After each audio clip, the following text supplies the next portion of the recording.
video, we're going to revisit or recap the relationship between liberalism and constitutionalism. The starting point for that will be to understand some key terms or concepts, and the first one will be this idea of a state of nature. And the definition of a state of nature is a pre-political society characterized by absolute freedom and the absence of established authority. And thinkers then have tried to imagine what life would have been like in this pre-political society in a state of nature. And perhaps the most famous thinker on the subject is Hobbes. And Hobbes, writing Leviathan in 1651, imagined the state of nature to be a not terribly nice place. It was very much survival of the fittest, because in a condition of scarce resources and everybody having absolute freedom, there was no security. You were constantly looking over your shoulder in threat of being robbed or death. And for Hobbes, life in a state of nature he famously described as solitary, poor, nasty, brutish, and short. So what Hobbes saw was the solution to this life in a state of nature, which he assumed nobody would like, was that everyone would give up some of their absolute freedom in return for the protection and security of a benevolent or paternalistic ruler, which he called a Leviathan. For Hobbes, this would have been a monarch. And Hobbes, as we'll see later, spins off into conservatism, and particularly authoritarian conservatism.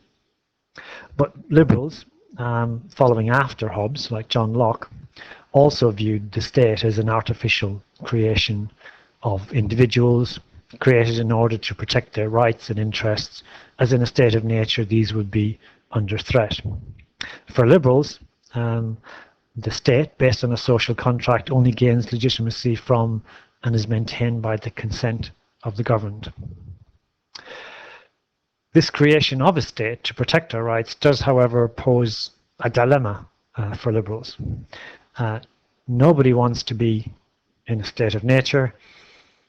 Therefore, we give up some of our freedom for protection by a Leviathan or a government or a state. But the dilemma is, what's to stop the Leviathan or the state equally infringing on our rights and simply turning into a tyranny? Because the state, in a way, is a form of concentrated power. And as Madison, one of the framers of the American Constitution, said, there was the danger of too much power in too few hands. This liberal fear of concentrated power in the hands of the state, or indeed anywhere, is summed up in the saying, power tends to corrupt and absolute power corrupts absolutely, famously said by Lord Acton. And it stems from the liberal view of human nature. Although liberals generally have a positive view of human nature, they also believe that as individuals are self-centered and self-interested, if they were in a position of power or sovereignty over others, they may exploit or even enslave other individuals if it was in their benefit to do so.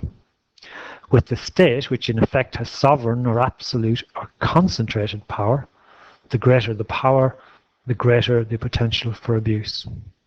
Hence, power tends to corrupt, absolute power corrupts absolutely.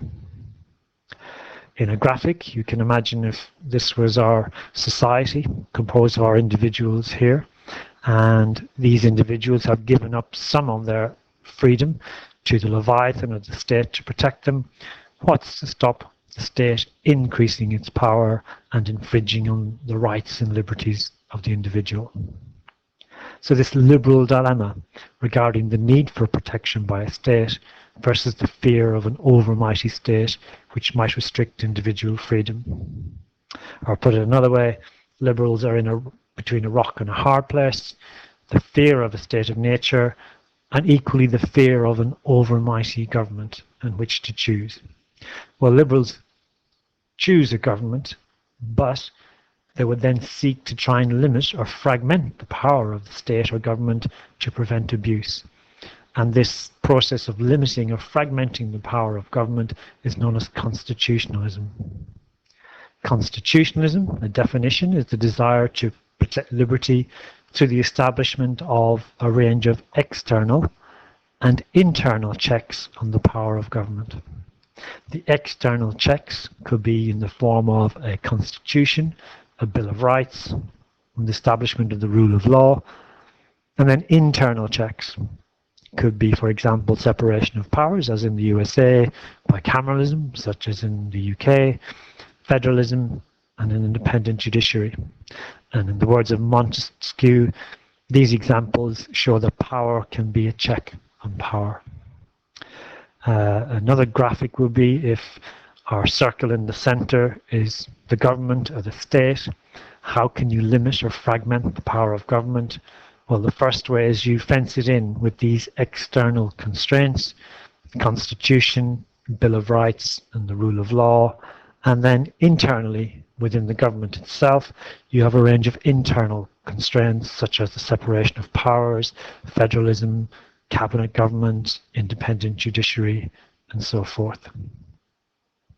In summary then, the key phrase in understanding the nature of constitutionalism and the need to fragment the power of government is that of Lord Acton: power tends to corrupt, absolute power corrupts absolutely.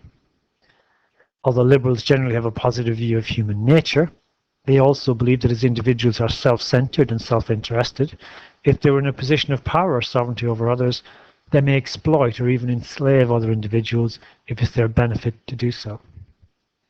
With a government which in effect has sovereign or absolute or concentrated power, the greater the power, the greater the potential for abuse. Therefore, liberals would seek to try and limit or fragment the power of the state to prevent abuse. This can be done by imposing a set of external and internal constraints on the power of government.